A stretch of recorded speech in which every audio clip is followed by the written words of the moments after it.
બાતમી મળેલ કે ઉના દેલવાડા રોડ ઉપર આવેલ જે 4 થાંભલા પાસેની જે શાક માર્કેટ છે તેની નજીક નગરપાલિકાના ટાંકા પાસે સર્વે નંબર 591માં એક ગોડાઉન આવેલું છે. તેમાં શંકાસ્પદ જથ્થો હોવાની બાતમી મળી, જેના આધારે જિલ્લા પુરવઠા અધિકારી તથા સબ ડિવિઝનલ મેજિસ્ટ્રેટ ઉનાને ત્યાં તપાસ અર્થે મોકલી.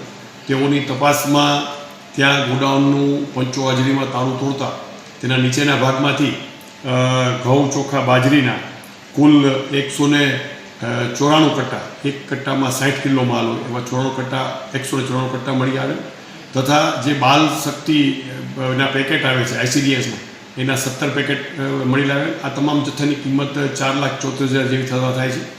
ગોડાઉનના ઉપરના ભાગે તપાસ કરતાં તાળું તોડતા તેની અંદર રોયલ સ્ટેગ અને પ્રિન્સ જોન્સ એમ 2 બ્રાન્ડની 180 mlની 1353 બોટલ ઇંગ્લિશ દારૂનો જથ્થો પણ મળી આવે. આ જથ્થો જે છે એ આનું પોઝિશન જે છે એ ગોડાઉનનું એ યોગેશગીરી લક્ષ્મણગીરી ગોસ્વામી રહેવાસી ખાંભા અમરેલીનું હોવાનું માલુમ પડે. અને આ જે ઇંગ્લિશ દારૂનો જથ્થો છે એ ભારતીય નાગરિક સુરક્ષા સંહિતાની કલમ 41 હેઠળ સબ ડિવિઝનલ મેજિસ્ટ્રેટ ઉના દ્વારા આગળની તપાસ કરવા માટે ઉનાના જે PI છે તેને સોંપી દેવામાં આવેલ છે.